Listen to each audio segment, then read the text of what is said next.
Assalamualaikum warahmatullahi wabarakatuh. Alhamdulillahi rabbil alamin. Wabihi nasta'inu ala umuri dunya waddin. Wassalatu wassalamu ala ashrafil anbiya'i wal mursalin, Sayyidina wa habibina wa syafi'ina wa maulana Muhammad wa ala alihi wa sahbihi ajma'in, amma ba'du. Hadirin dan hadirat yang semoga kita semuanya senantiasa dirahmati dan diberkahi oleh Allah Subhanahu wa taala. Melanjutkan kitab Hadis Al-Arba'in An-Nawawi sampai kita pada Al-Haditsus Salasun, hadis yang ke-30. An Abi Tha'labah Al-Khushani.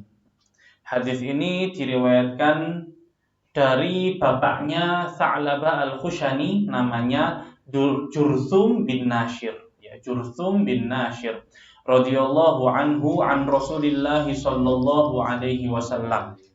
Dari Rasulullah sallallahu alaihi wasallam qala, beliau bersabda, Innallaha ta'ala farada faraidha fala tudayyi'uha.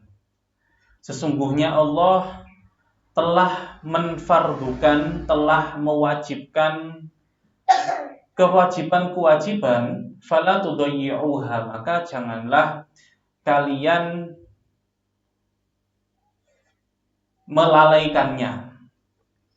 Kita tahu di dalam Islam itu ada beberapa kewajiban yang harus kita laksanakan: sholat 5 waktu, puasa Ramadan, zakat fitrah, zakat harta apabila kita memilikinya, apabila kita punya kemampuan, kita diwajibkan oleh Allah untuk haji. Ini terusannya yang kemarin, amalan yang memasukkan kita ke dalam surga dan menghindarkan kita dari neraka, yaitu adalah diantaranya menjaga kewajiban-kewajiban kita sebagai seorang muslim, yaitu arkanul Islam, rukun-rukun Islam kita jaga. Innallaha ta'ala farada faraidha fala tudayyi'uha. Allah mewajibkan beberapa kewajiban, janganlah kalian melalaikannya. Wa hadda hududan fala ta'taduha. Dan Allah juga memberikan batasan-batasan, mana yang boleh kita kerjakan, mana yang tidak boleh kita kerjakan. Maksudnya di dalam Islam ini ada halal, ada haram. Kita ambil yang halal dan jangan sampai kita masuk ke ranah yang haram. Termasuk hal yang dianjurkan oleh Rasulullah SAW untuk kita juga tidak mendekati hal yang sifatnya syubhat.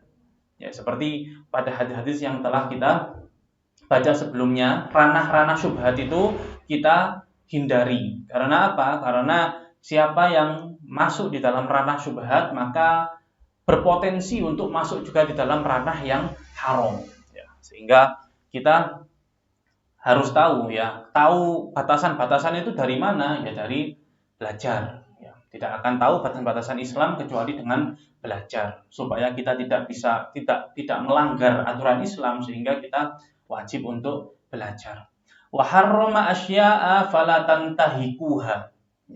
Wa harrama asya'a fala tantahikuha. Dan Allah juga mengharamkan beberapa hal. Jangan kalian melanggar ketentuan haram tersebut.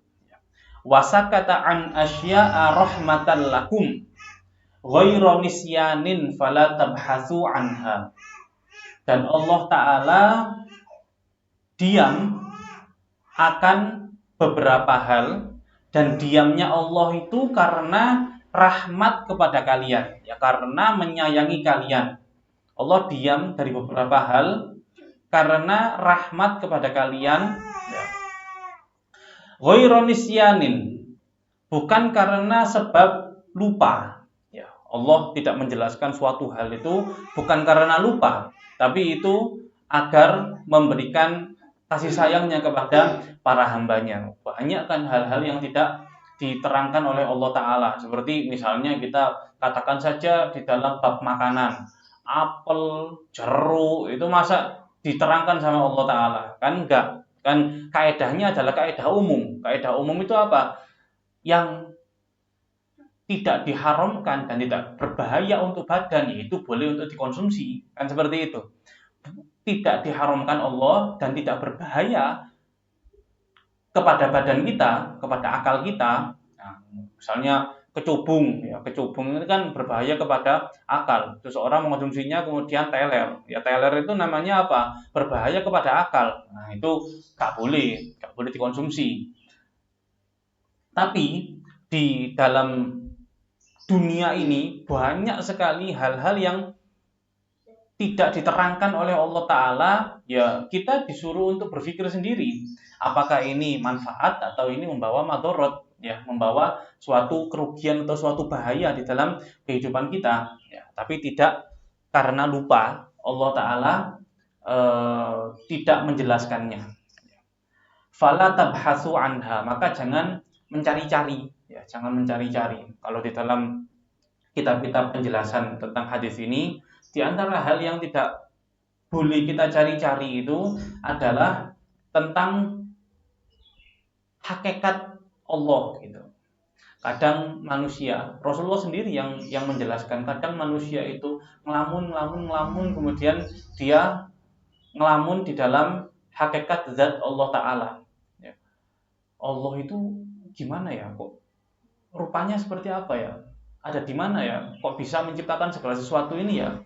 Jangan-jangan Allah yang saya maksud itu dia juga ciptaan. Ada Tuhan lain yang menciptakannya. Oh, itu seperti itu. Kalau terlintas di dalam pikiran kita hal-hal yang seperti itu, maka kita tinggal menghembuskan nafas yang dalam, ya. Kemudian setelah itu mengatakan amantu billah. Pokoknya saya yakin sama Allah. Nah, maksudnya apa? Kita wajib untuk memerangi rasa-rasa keraguan-keraguan seperti itu karena apa? Itu namanya wasawisus syaiton. Ya namanya bisikan-bisikan setan, dan itu wajib kita perangi dengan hal-hal yang semacam itu, ya. Termasuk surga, neraka, malaikat, dan segala sesuatu yang belum pernah kita lihat itu, ya, jangan kita cari-cari, ya sudah. Itu adalah kewajiban yang wajib kita imani, ya. Wajib kita imani. Perkara-perkara yang wajib kita imani, tidak wajib kita tahu betul apa itu secara hakikat, ya. Hadisun hasan rawahu Daruqutni wa ghairuhu. Lanjut ke hadis yang berikutnya, al hadisul hadi wa thalathun, hadis yang ke-31. An Abil Abbas, dari bapaknya Abbas, Sahal bin Sa'ad As-Sa'idi, namanya Sahal bin Sa'ad As-Sa'idi radhiyallahu anhu, qala, beliau menceritakan, ja'a rajulun ila Nabi sallallahu alaihi wasallam. Suatu ketika datang seorang laki-laki kepada Nabi Muhammad sallallahu alaihi wasallam, faqala, kemudian dia mengatakan, ya Rasulullah, dullani ala amalin idza amiltuhu ahabbanillah wa ahabbanin nas. Wahai Rasulullah, tolong tunjukkan kepada saya perbuatan apa, amal apa, atau perbuatan apa. Jika saya mengerjakannya, Allah akan senang kepada saya. Allah akan mencintai saya. Dan juga dengan perilaku tersebut, saya juga akan disenangi oleh manusia. Ya, seperti itu. Dua-duanya. Jadi istilah sekarang itu win-win, ya. Win-win maksudnya kanan kiri oke, ya, menang semuanya. Allah suka sama saya kalau saya melakukan itu, manusia juga suka sama saya kalau saya melakukan itu. Faqala, maka Rasulullah sallallahu alaihi wasallam bersabda, perbuatan apa itu? Izhad fid dunya yuhibbukallah. Izhad fid dunya yuhibbakallah. Ya, yuhibbakallah bacanya. Zuhudlah kamu di dunia, maka Allah akan mencintaimu. Ya, zuhud. Zuhud itu apa? Zuhud itu adalah mengambil perkara seperlunya dari dunia ini. Ya. Mengambil perkara seperlunya dari dunia ini, tidak berlebihan. Di dalam penjelasan hadis ini juga dikatakan tidak apa-apa seandainya seseorang itu mengambil yang lebih untuk dari dunia ini, itu tidak apa-apa. asalkan dia memiliki niat yang baik. Niat yang baik itu apa? Misalnya seseorang menabung sebagian uangnya, ya. Itu kan namanya hal yang berlebihan. Kalau kita lihat hamba-hamba Allah yang soleh, misalnya saya ambil yang paling hampir tinggi lah, ya. Sayyidina Uwais Al-Qarni, ya. Uwais Al-Qarni itu golongan tabi'in, ya. Generasinya generasi tabi'in. Tabi'in itu apa? Orang yang beriman kepada Nabi Muhammad dan bertemu dengan Nabi Muhammad itu namanya sahabat, ya, namanya sahabat. Orang yang nggak pernah ketemu sama Nabi Muhammad tapi dia beriman dan dia ketemu sama sahabat, itulah namanya generasi tabi'in, ya. Generasi tabi'in yang paling mulia, yang paling istilahnya sempurna, itu yang paling mulia lah istilahnya. Itu adalah Sayyidina Uwais Al-Qarni, ya, Uwais Al-Qarni. Sayyidina Uwais Al-Qarni itu kehidupan jalanan. Ya, istilahnya kehidupannya adalah kehidupan jalanan. Beliau itu apa yang beliau makan sekarang itu beliau cari sekarang. Ya, apa yang beliau makan hari ini itu dicari hari ini. Dan carinya bukan dengan cara bekerja. Ya kadang beliau kerja untuk menutup kebutuhannya kerja. Kerjanya dengan apa? Menggembala, jadi buruh menggembala kambing. Ya, jadi buruh menggembala kambing. Kadang juga beliau mengais-ngais tempat sampah untuk mencari roti, ya, untuk mencari roti. Orang Arab itu, ya, dengan saya kasih tahu, roti di Arab dengan roti di sini itu nggak sama, ya. Roti di Arab itu dari gandum, ya, dari tepungnya itu tepung gandum. Sekiranya roti itu kena udara, ya, roti itu kena udara, dibiarkan 3 menit saja keras sudah, ya, 3 menit keras. Buat nuduk itu tok, itu roti loh, itu roti yang awalnya lembut kalau masih hangat. Kalau sudah dibiarkan 3 menit 5 menit itu kalau dipukul kayu tok gitu, ya. Sehingga dulu kita itu pernah punya kenangan masih awal-awal di Yaman itu, terus kita dibagi rotinya itu kan yang pinggir sama pinggir itu keras, ya, pinggir sama pinggir keras, itu kita potel, kemudian masukkan tempat sampah. Tahu, salah satu guru kami itu tahu, kemudian marah-marah itu kayak kita habis zina, ya. Marah-marahnya itu kayak kita habis zina, ya. Ini apa namanya, gak mensyukuri nikmat Allah, ini roti ini, pokoknya ngomel-ngomel lah istilahnya, ya. Ngomel-ngomel seperti itu. Cuma perkara kepingan roti itu, ya, kepingan roti, pinggiran roti dibuang itu sudah marah-marah gak karu-karuan, ya. Marah gak karu-karuan. Sejak saat itu kita mau nggak mau roti itu harus dihabiskan sampai habis bis, ya. Sampai habis bis. Kalau misalnya memang dari sananya ada roti yang keburu keras, ya. Ada roti yang keburu keras itu masih kadang kita konsumsi dengan cara itu lama-lama kita itu ketika di Yaman itu dengan kegiatan yang sangat-sangat padat, ya, dengan makanan yang sangat-sangat minim, itu roti-roti kering itu kita manfaatkan, ya. Kalau sudah kering itu kita buat bubur bisa, ya, kita buat apa, pokoknya apa namanya, zuhur, ya. Zuhur itu kalau misalnya nasi masih belum selesai masaknya, maka kita pasti mengais-ngais makanan. Ya, luru-luru itu apa, ada roti, ada apa, ada kurma, itu kita cari makanan karena apa? Kelaparan. Nah, benar-benar kelaparan. Ya, sampai batas kelaparan itu loh. Kita belajar itu sampai batas kelaparan. Kelaparan. Masih belum selesai masaknya kita makan. Lama-lama kreatif. Roti-roti yang kering-kering itu dimasukkan ke dalam plastik, kayak plastik sampah itu. Kalau pas malam Jumat itu ditumbuk ditumbuk, hasil tumbukannya dibikin dibikin tepung, ya, dibikin tepung, kemudian setelah itu dibuat nepungi ayam, ya, dibuat nepungi ayam. Ayam di sana ayam yang tepungan itu. Nah, di sana itu istilahnya brus, ya. Brus. Jadi supaya makan malam Jumat itu kan malam hari raya, ya. Jumatnya hari raya. Jumat itu biasanya daging, ya, daging kambing apa itu Jumat, ya. Itu biar malam hari rayanya itu terasa. Jadi makan ayam tepungan itu. Ayam tepungan itu sudah merupakan ya, harta karun kami gitu maksudnya. Ayam tepungan itu sudah harta karun kami, ya, seperti itu. Itu memang kehidupan yang sangat sederhana itu sangat-sangat dianjurkan, ya, sangat-sangat dianjurkan.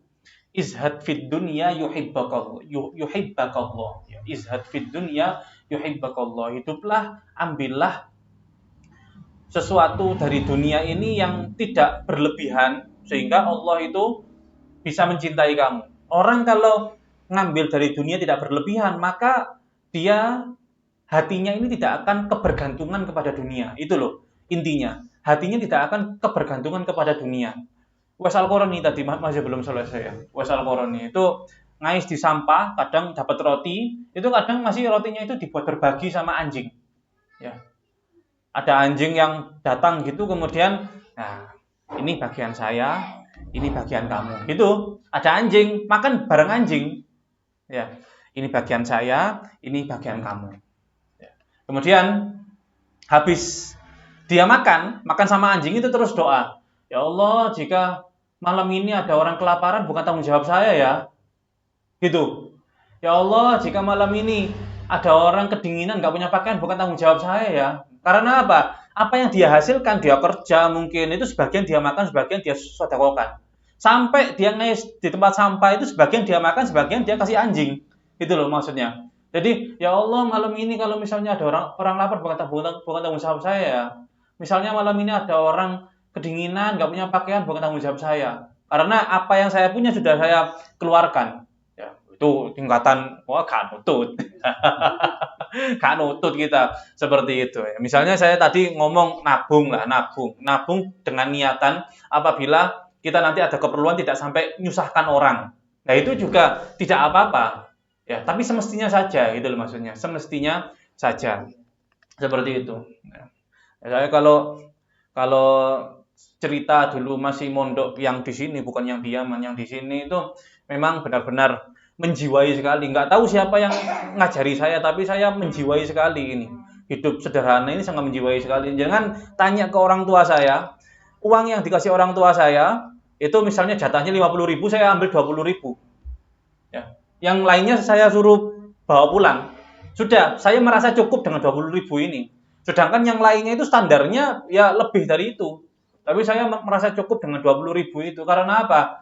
Ya mungkin nggak tahu. Pokoknya ini, ya, saya punya sarung, pakaian yang bagus-bagus itu saya tinggal di rumah. Kalau di pondok itu saya pakai yang buki-buki, bula-bula, jamuran seperti itu. Ya, saya pakai pakaian yang seperti itu supaya apa? Ya paling tidak saya menjiwai ini hidup sederhana itu saya menjiwai. Ya. Lama-lama terus saya ketika sudah belajar, ternyata di dalam kitab Ihya Ulumuddin, ya, di dalam kitab Ihya Ulumuddin itu memang pendidikan anak itu di dalam kitab Ihya Ulumuddin itu harusnya seperti itu, ya. Saya baca ini.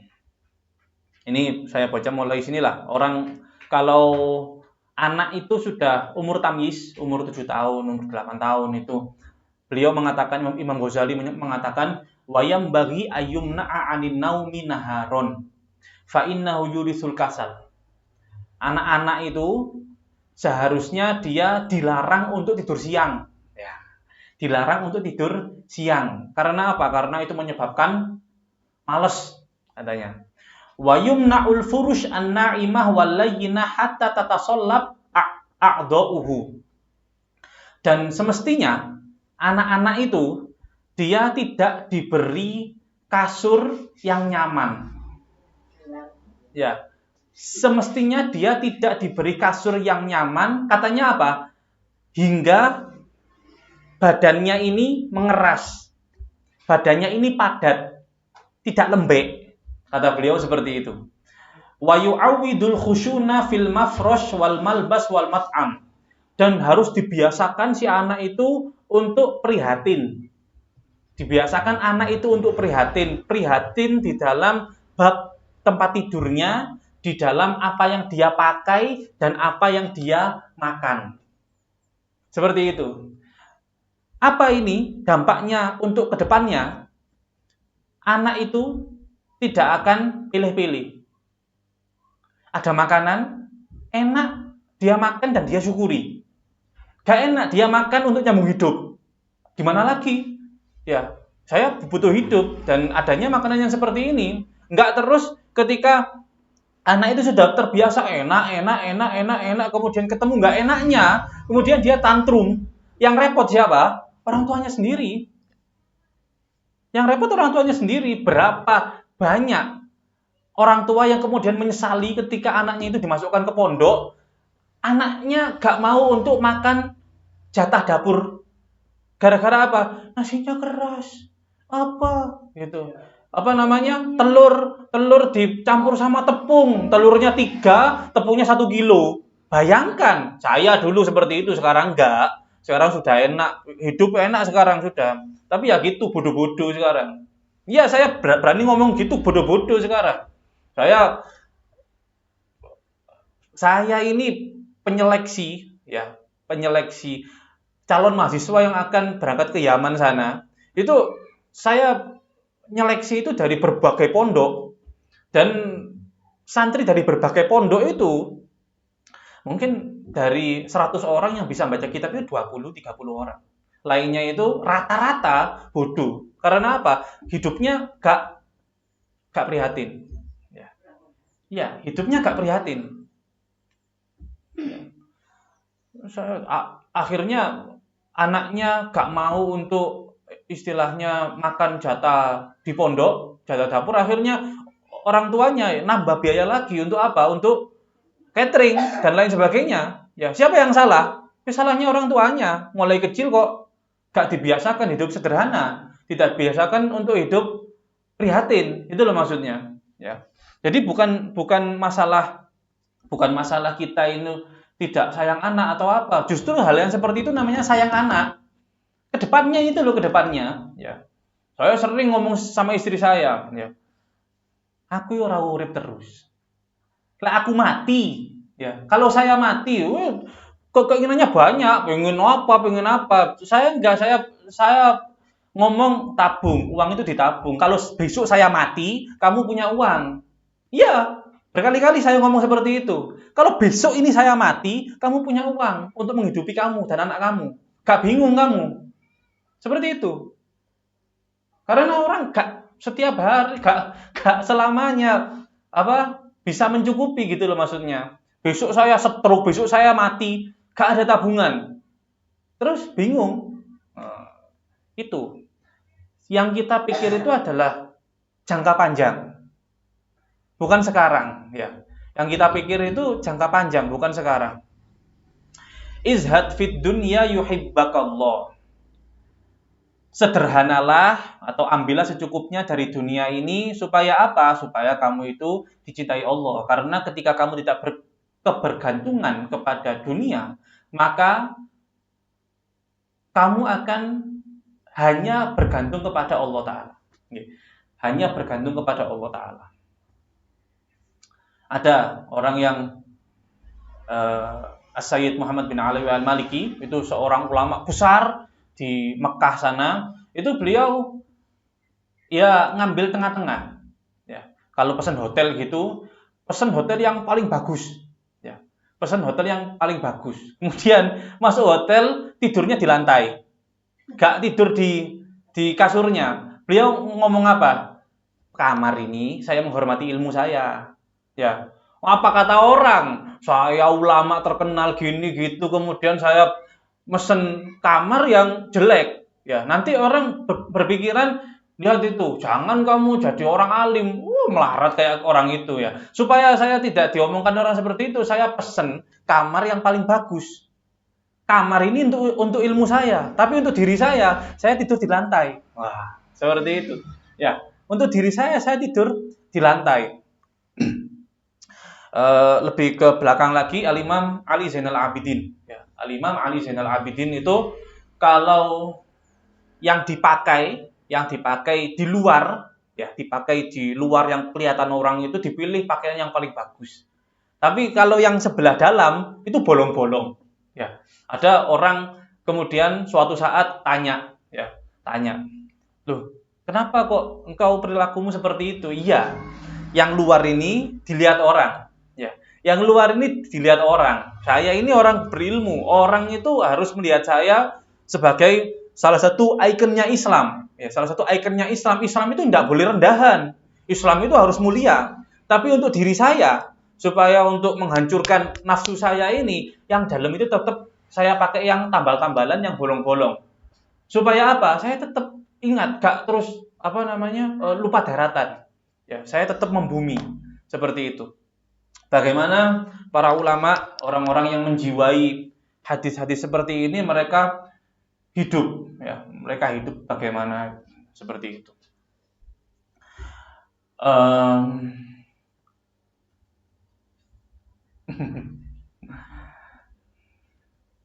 Wazhad fi ma indan nas yuhibbakan nas.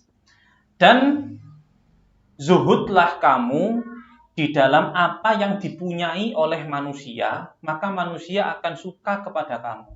Istilahnya apa? Jangan berharap kepada manusia. Jangan suka sama barangnya orang lain, ya. Jangan suka barangnya orang lain. Ini saya pengalaman banyak di pondok ya.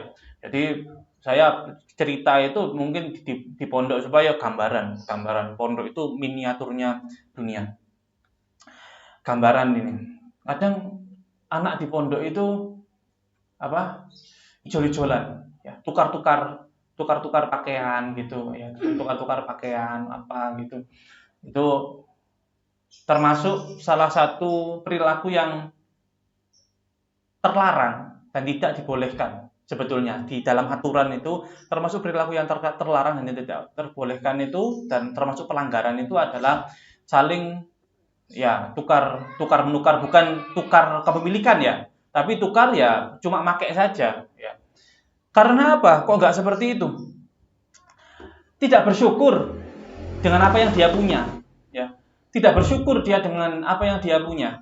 Itu nanti jangka panjangnya juga tidak baik. Ya, jangka panjangnya kalau seseorang itu sudah ketergantungan sama miliknya orang lain, maka lama-lama suka mencuri, gitu. Lama-lama suka mencuri. Ya. Wazhad fi ma indan nas yuhibbakan nas. Orang itu masing-masing memiliki barang atau uang lah. Uang itu paling, semua orang senang sama uang gitu maksudnya. Semua orang senang sama uang. Ada orang berkali-kali pinjam uang, meskipun diganti. Lama-lama yang minjemi uang ini pasti akan, wah ini lagi gitu. Ya, meskipun dibayar loh, utangnya itu mah dibayar, tapi kenapa? Ya itu tadi sudah merupakan hukum alam, ya. Sesuatu yang kita senangi kemudian juga diminati sama orang lain, itu membuat kita tidak suka. Ya, membuat kita itu tidak suka. Ya. Jadi Ustadz juga seperti itu. Ya, Ustadz itu pengen Ustadz lainnya, saya enggak, biasa saja. Ustadz lainnya pengen jamaahnya banyak, kalau pengajian yang hadir banyak. Kalau keinginannya itu untuk manfaati orang enggak apa-apa. Lah keinginannya itu cuma bangga-banggaan, nah ini yang masalah. Ya. Ini yang masalah. Kemudian kalau jamaahnya itu kemudian pergi ke ustadz lain, itu nanti disengiti, ya, tidak disukai jamaahnya. Kamu ngapain ke sini? Kok sudah? Waduh. Apa-apaan itu. Ya, hidup biasa saja, hidup santai, ya, supaya kita ya selamatlah dunia akhirat seperti itu. Hadisun hasan, ya, hadisun hasan rawahu Ibnu Majah wa ghairuhu bi asanida hasanah. Al haditsus tsani wa tsalasun, hadis yang ke-32. An Abi Sa'ad bin Malik bin Sinan Al-Khudri. Dari bapaknya Sa'id namanya Sa'ad bin Malik bin Sinan Al-Khudri radhiyallahu taala anhu anna Rasulullah sallallahu alaihi wasallam qala, bahwasanya Rasulullah sallallahu alaihi wasallam bersabda, la dororo wala diroro. Tidak boleh membahayakan orang lain dan tidak boleh saling membahayakan. Artinya seperti itu. Kita nggak boleh membahayakan orang lain, ya. Kita tidak boleh membahayakan orang lain. Di antara apa yang disabdakan oleh Nabi Muhammad SAW, beliau menyatakan bahwasanya iman itu bercabang-cabang. Iman itu bercabang-cabang. Di antara cabang yang terendah, kita mengambil sesuatu yang menghalangi jalan. Kita mengambil atau kita, kalau sekarang gambarannya gini, ada lubang di jalan, terus kita tutup lubang tersebut dengan tanah atau dengan apa supaya orang itu selamat, ya, selamat untuk jalan di tempat tersebut, kemudian tidak celaka lah, ya, tidak celaka. Sekarang kalau di jalan-jalan itu kan bolongnya parah, kadang sangat dalam sekali. Itu kalau nggak membuat orang jatuh, ya membuat orang sepeda motornya rusak atau mobilnya rusak. Nah, cabangnya iman yang paling rendah itu apa? Yang paling rendah itu adalah tidak membahayakan orang lain, ya. Bukan tidak membahayakan sih, menghindarkan orang lain dari bahaya. Kalau membahayakan itu sudah kelakuannya dia kan, tidak membahayakan orang lain. Ini bolongan ini, lubang di jalan itu bukan kelakuan kita kan. Ya memang karena hujan, karena apa? Tapi cabangnya iman yang paling rendah itu apa? Kita tutup. Kalau ada lubang itu kemudian kita tutup. Kita ada perhatian lah sama orang lain. Kira-kira seperti itu. Ada perhatian kepada orang lain minimal dalam urusan dunia. Minimal dalam urusan dunia. Gak sampai ke akhirat. Ke akhirat itu sudah tingkatan imannya sudah agak tinggian. Tapi minimal urusan dunia ini orang selamat. Gitu. Meskipun kita tidak mendapatkan manfaat dari keselamatannya dia, tapi pokoknya orang lain selamat. Ya, itu cabang iman terendah. Nah, bagaimana kalau misalnya orang itu suka bikin bahaya kepada orang lain? Ya. Oh, nggak punya iman berarti, ya, tidak punya iman. Makanya la dororo, tidak boleh ngasih bahaya kepada orang lain, tidak boleh memberikan bahaya kepada orang lain. Contoh saya terangkan di dalam bab muamalat saja, di dalam bab transaksi saja. Kalau di dalam Islam itu yang namanya jual beli itu seharusnya adalah jual beli sesuatu yang bisa dilihat oleh mata. Sekiranya orang itu bisa ngecek langsung, ya, barangnya itu seperti apa, ya, bisa ngecek langsung barangnya itu seperti apa, atau apa, sifat dikasih spesifikasi, tapi spesifikasinya itu harus lengkap selengkap-lengkapnya, tidak boleh ada sesuatu yang disembunyikan. Kalau ada sesuatu yang disembunyikan, ada satu kerusakan atau kekurangan yang disembunyikan, namanya apa? Doror, ya, namanya doror, berarti membahayakan orang lain, dan itu tidak termasuk iman, ya, tidak termasuk iman. Sampai di dalam jual beli itu ada namanya bab khiyar. Khiyar itu apa? Orang itu masih disuruh untuk mikir. Ada khiyar majelis. Khiyar majelis itu selama Anda masih ada di toko, ya, maka barang tersebut masih boleh untuk dikembalikan. Ya. Kalau sudah bayar ya nggak boleh kembali. Enggak. Selama Anda masih belum keluar dari area toko, maka Anda masih boleh untuk mengembalikan barangnya. Seperti itu. Ada juga khiyar syarat. Khiyar syarat itu apa? Dia bikin perjanjian. Ini barang ini saya beli ya, tapi saya minta waktu 3 hari, saya cek dulu keadaannya barang ini. Kalau 3 hari saya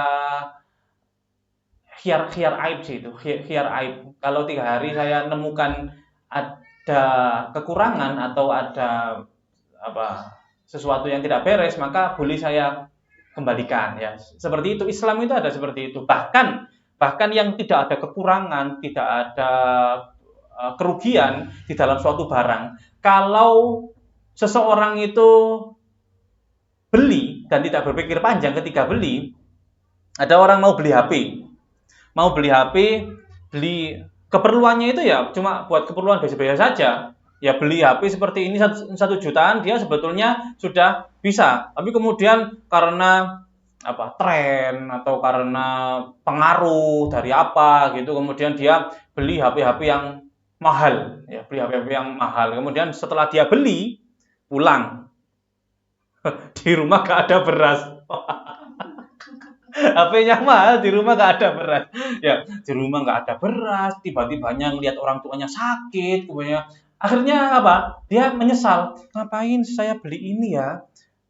Kan uang saya bisa saya pakai untuk hal-hal yang lain. Kemudian kembali ke pembelinya. Mas, saya gak jadi beli ini, saya beli yang tipe yang biasa-biasa saja. Itu namanya ikolah. Namanya ikolah. Ikolah itu apa? Ikolah itu nggak ada angin, nggak ada hujan, nggak ada kekurangan, nggak ada kerugian, tapi barang ini tadi yang sudah dibeli kemudian dikembalikan gara-gara apa? Gara-gara menyesal. Menyesal, ini saya kayaknya nggak perlu sih. Cuma saya sebelumnya nggak berpikir panjang karena mungkin ikut tren atau apa gitu. Itu yang jual itu dianjurkan untuk menerimanya. Ya, dianjurkan untuk menerimanya, untuk menerima kemudian ya pokoknya seperti itulah. Ya, namanya apa? La doror. Ya, supaya di dalam transaksi kita antar manusia ini tidak ada mengandung kerugian. Kita tidak merugikan orang lain. Ya, tidak merugikan orang lain. Di dalam tidak merugikan orang lain itu akan menjaga hubungan antar manusia. Hubungan sosial ini akan tetap baik apabila kita tidak merugikan orang lain. Wala diror. Diror itu apa? Jika ada orang merugikan kita, jangan kita balas dengan merugikan dia. Ya. Jadi kita secara dari diri kita sendiri merugikan orang lain nggak boleh. Kita balas kerugian kepada orang lain juga tidak boleh. Ya. Seperti itu. Itulah aturan Islam. Di antaranya juga ada dalam bab muamalat itu ada namanya ihtikar. Ihtikar itu apa? Nimbun barang. Nimbun barang dan ditunggu sampai harga barangnya itu naik baru dikeluarkan. Itu haram. Ya. Itu haram. Saya nimbun LPG. Nanti kalau sudah langka LPG, saya jual satunya itu 50.000. Orang mau nggak mau bakal beli karena dia butuh gitu maksudnya. Mau nggak mau beli karena dia butuh. Butuh karena cari simpelnya. Kalau misalnya dia dulunya pernah hidup susah, kemudian wah pakai kayu aja bisa. Gara-gara apa? Pengalaman hidup susah. Tapi kalau nggak ada pengalaman hidup susah ya sudah. Ya, tercekik dengan kondisinya dia sendiri. Ya, bakalan tercekik dengan kondisinya dia sendiri. Kalau dia tidak biasa susah. Ya, makanya ada nasihat ikhsyaushinu fa inna ni'ama la tadum. Ya. Hiduplah yang kasar-kasar. Kasar-kasar itu apa? Ya, agak tidak mengenakkan diri lah. Ya, hiduplah dengan tidak mengenakkan diri karena apa? Karena yang enak itu tidak akan seterusnya ada. Yang enak itu tidak akan seterusnya ada. Seperti itu. Haditsun hasan rawahu Ibnu Majah wa Daruqutni wa ghairuhuma musnadan wa rawahu Malik fil Muwatta mursalan an Amr bin Yahya an Nabi sallallahu alaihi wasallam fa asqata Abu Sa'id wa lahu turuqun yuqawi ba'daha ba'dan. Ini cuma sekedar informasi tentang sanad atau kualitas dari hadis ini, kualitas pengambilan hukum dari hadis itu saja. Jadi tidak usah diterangkan. Al-haditsus tsani wa salasun, hadis yang ke-33 An Ibnu Abbas, dari Sayyidina Abdullah bin Abbas radhiyallahu taala anhuma, Kalau anhuma ada radhiyallahu anhu, ada radhiyallahu anhuma. Kalau anhuma itu berarti apa? Dia si sahabat ini dan bapaknya itu sama-sama Islam, sama-sama masuk Islam. Kayak Sayyidina Umar radhiyallahu anhu. Ya, Sayyidina Umar itu radhiyallahu anhu karena apa? Bapaknya gak masuk Islam. Sayyidina Umar masuk Islam. Kalau Abdullah bin Umar radhiyallahu anhuma karena Abdullahnya masuk Islam, Umarnya masuk Islam juga. Jadi radhiyallahu anhuma. Ada yang 3 generasi. Mbahnya, bapaknya, dan dia sendiri Islam. Namanya radhiyallahu anhum, gitu. Radhiyallahu anhum. Itu di dalam kaidah. Anna Rasulullah sallallahu alaihi wasallam, bahwasanya Rasulullah sallallahu alaihi wasallam qala bersabda, "Lau yu'ton nasu bid'awahum." Seandainya manusia itu gampang diputusi dengan hanya pengakuannya saja. Diputuskan, iyalah ini punya kamu karena kamu yang mengaku gitu.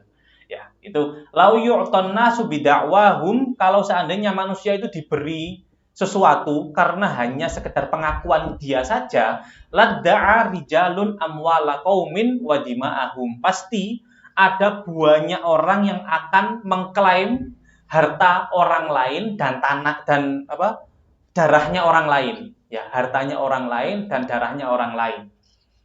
Tapi Islam tidak sekedar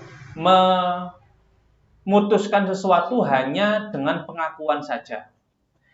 Lakinil bayyinatu 'alal mudda'i. Tetapi orang yang mengklaim, orang yang ngaku, orang yang mendakwah, kalau di dalam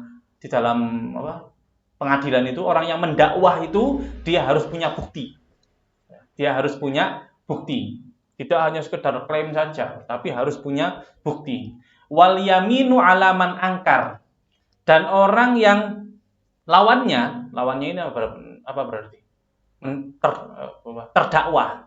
Yang mendakwah dan terdakwa. Yang terdakwa ini dia kalau mau mengingkari dakwahannya tadi, sudah ada bukti, maka dia cukup sumpah. Ya, sumpah demi Allah, ya, sumpah demi Allah saya tidak berbuat seperti ini, atau ini adalah benar-benar milik saya, pokoknya harus demi Allah.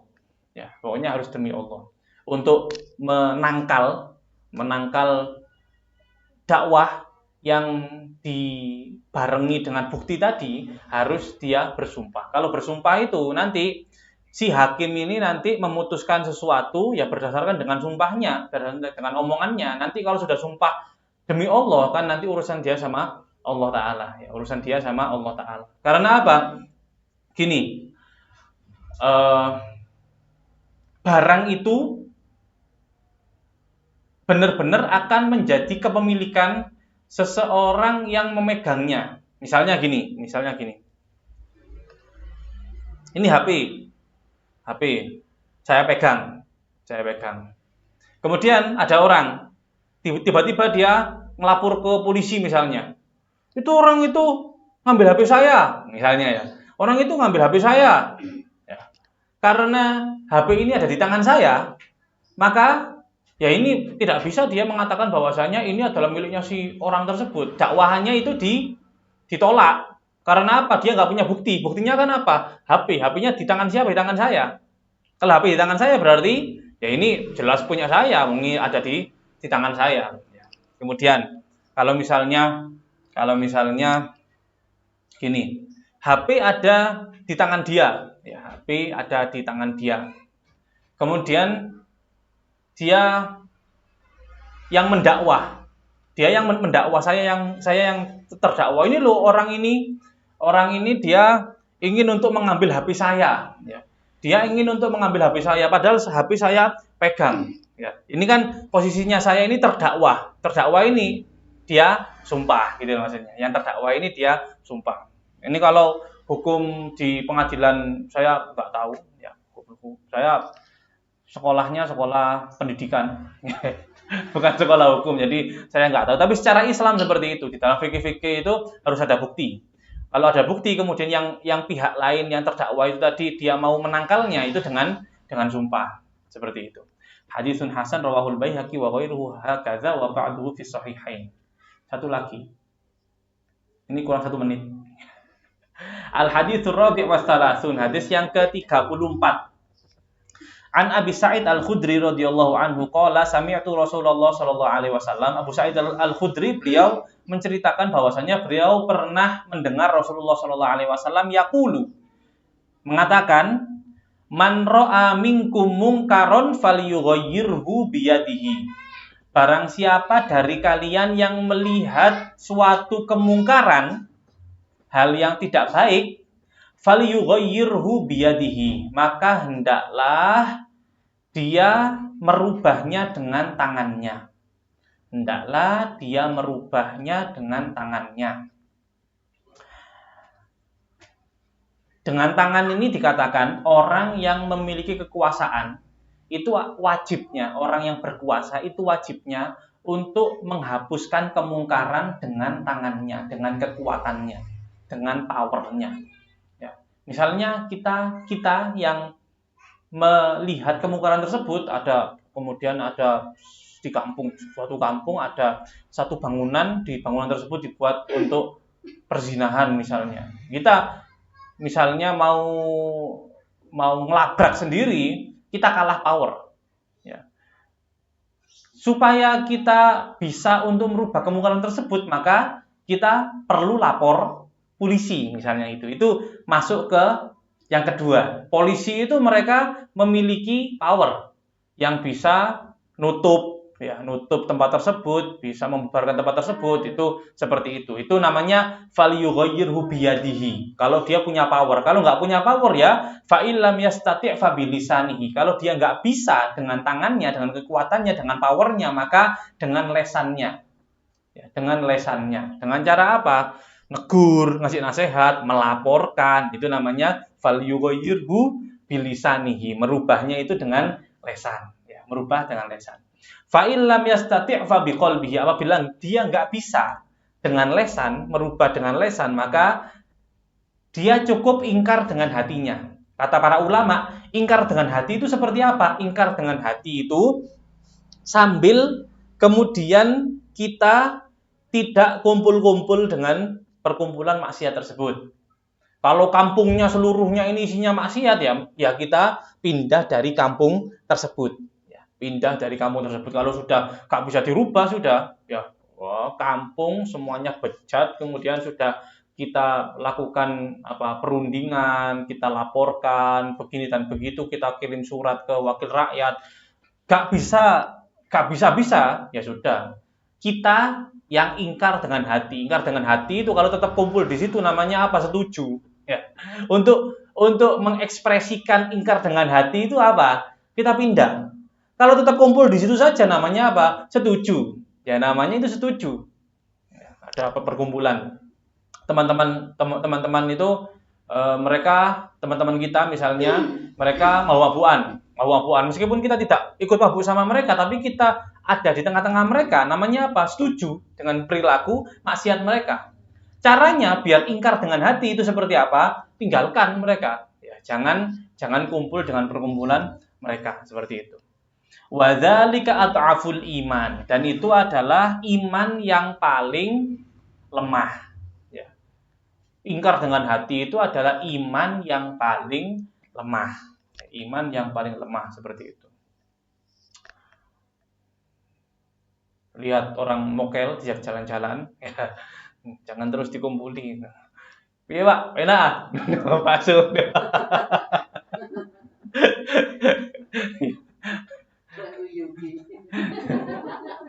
Nah, itu yang bahaya itu. Yang bahaya ada istilah guyupi itu bahaya itu. Ya, bahaya. Katanya itu merupakan satu etika sosial tapi tidak beretika menurut syariat. Guyupi itu enggak masuk. Ya. Ada perayaan apa gitu, kemudian nyanyi-nyanyi dangdutan apa gitu, kemudian dengan alasan guyupi dan tetap kumpul di situ, itu enggak. At'aful iman saja tidak dapat. Ya. Nah, ada orang dangdutan kemudian kita dari situ kan manggut-manggut kan. Ingkar apa yang menikmati gitu. Tidak ada ekspresi ingkarnya, maksudnya ya tidak ada ekspresi ingkarnya manggut-manggut melok. enak ini. Oh, tidak ada ingkarnya itu, tidak ada ingkarnya. Seperti itu, ya. Eh, etika sosial itu tetap kita jaga selama tidak ada kemungkaran, selama tidak ada kemaksiatan kepada Allah di dalamnya. Ya, karena apa? Istilahnya itu tidak ada kemaksiatan kepada Allah Ta'ala demi makhluknya Allah. Ya, tidak boleh kita bermaksiat kepada Allah Ta'ala demi makhluknya Allah. Kalau wis sekali-kali wis saya tak ikut rokokan apa seperti itu. Ya, kadang kumpul, wah kalau gak ikut ngerokok yang lainnya ngerokok sungkan. Enggak, ya memang kamu seneng ngerokok gitu loh maksudnya. Ya, mumpung momennya ada, terus kamu ngerokok. Itu yang sebetulnya itu seperti itu, ya. Sebetulnya seperti itu. Untuk sungkan apa gini, gak itu cuma basa-basi. Itu cuma basa-basi abang-abang lambi. Seperti itu. Nah, tapi sesuai dengan ini syariat Islam itu siapa yang melihat kemungkaran maka dia harus bertindak. Bertindaknya itu ya macam-macam. Ya. Bertindaknya itu macam-macam. Bisa langsung bertindak dengan powernya, bisa bertindak dengan lesannya, atau minimal adaful iman, paling lemahnya iman ya jangan terus ngumpul di situ. Ya, jangan terus ngumpul di situ. Rawahu Muslim. Hadis ini diriwayatkan oleh Imam Muslim.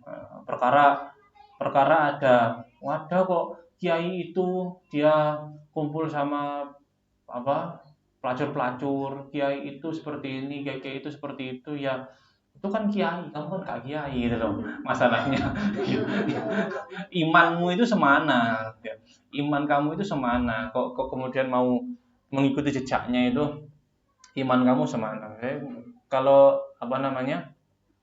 Terus gini, ada gambaran Gus Abdullah Murtado, YPIK itu, beliau punya majelis, yang hadir majelis itu anak nakal-nakal, ya dikumpuli anak nakal-nakal. Tapi beliau masih punya aturan. Selama majelis tersebut masih jalan, tidak ada kemungkaran yang boleh untuk ada di dalam majelis tersebut.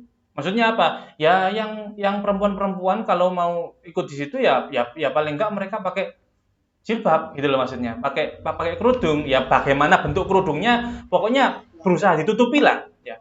Apa mereka pakai jaket, pakai jemper atau seperti apa itu terserah, pokoknya harus ada sungkannya. Ya, harus ada sungkannya. Yang lainnya ya nggak boleh terus di dalam majelis itu kemudian sambil mabuk gitu. Ya, ngaji sambil mabuk, ngaji sambil apa. Gak malah kiainya yang dukung. Yang dukung apa? Wah, ini supaya supaya mereka kerasan sambil disetel musik sound horeg. Misalnya seperti itu. itu musik itu saja sudah hukumnya apa, kemudian disetelkan kepada jamaah, itu namanya apa? Mencampur aduk antara kebaikan dan keburukan.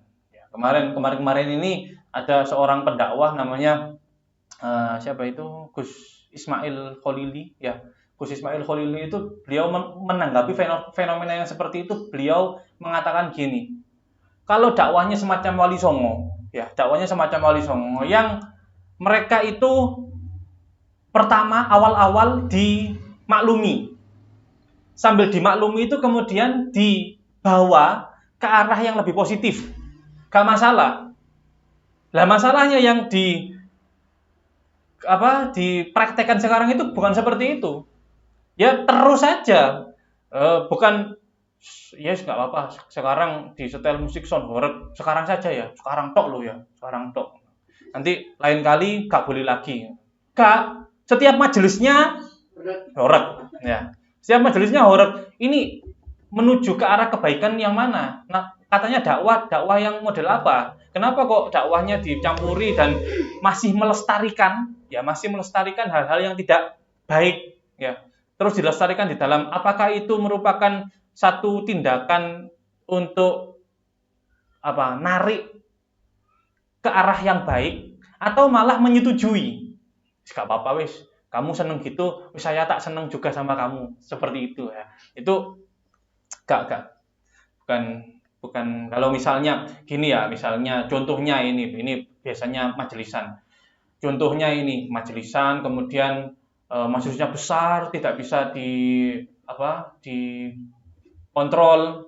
Laki perempuan, kadang yang bukan mahramnya duduk berdampingan seperti itu. Kemudian ya paling tidak dari yang punya majelis, khodim majelisnya itu ngomong, ya ini seperti ini tidak baik, ya lain kali ini pisahlah, yang perempuan sebelah sana, yang tolong panitianya dikasih pengertian semuanya, jamaahnya kasih pengertian, terus panitianya kasih pengertian, pokoknya seperti itu. Sekali itu dia memaklumi nggak apa-apa, tapi kemudian ada kemungkaran dia nasihati, ada lagi nasihati lagi, ada lagi nasihati lagi, seperti itu. Bukan terus dibiarkan pembiaran yang seperti itu, enggak. Namanya pembiaran itu enggak ada usaha untuk merubah satu kemungkaran, sehingga mau dibawa kemana umat Rasulullah SAW ini. Kita itu berusaha untuk memperbaiki umat Rasulullah dengan jalan yang baik, bukan menyetujui kelakuan mereka yang tidak baik supaya mereka tertarik kepada kita. Itu nanti jatuhnya ke rasa wis gak apa-apa, wis ya gak apa-apa, saya setujui sama mereka, pokoknya mereka mau untuk ngaji supaya jamaahnya tetap banyak, tapi melestarikan adat kemungkaran seperti itu tidak termasuk hal yang diridhai oleh Allah.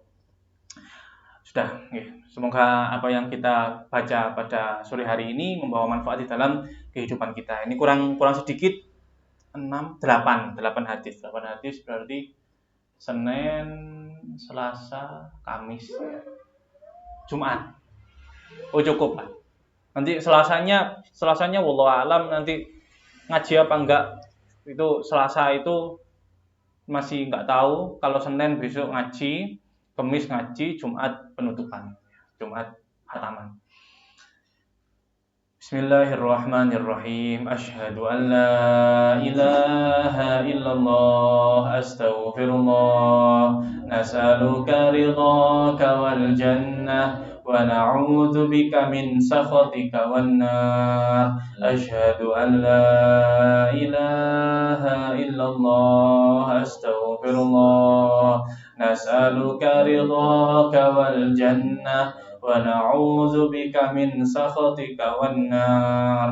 Asyhadu an la ilaha illallah, astaghfirullah, nas'aluka ridhaka wal jannah wa na'udzu bika min sakhatika wan nar. Allahumma innaka 'afuwun karim, tuhibbul 'afwa fa'fu 'anna.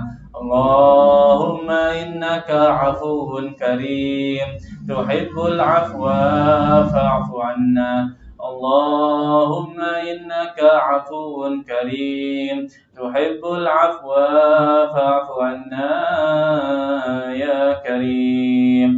Allahumma ya 'azimu ya 'azimu ya 'azim, اغفر الذنب العظيم فإنه لا يغفر الذنب العظيم إلا العظيم. الفاتحة. الحمد لله رب العالمين الرحمن الرحيم مالك يوم الدين إياك نعبد وإياك نستعين اهدنا الصراط المستقيم صراط الذين أنعمت عليهم غير المغضوب عليهم ولا الضالين. Kurang lebihnya saya maaf. Saya akhiri, wassalamualaikum warahmatullahi wabarakatuh.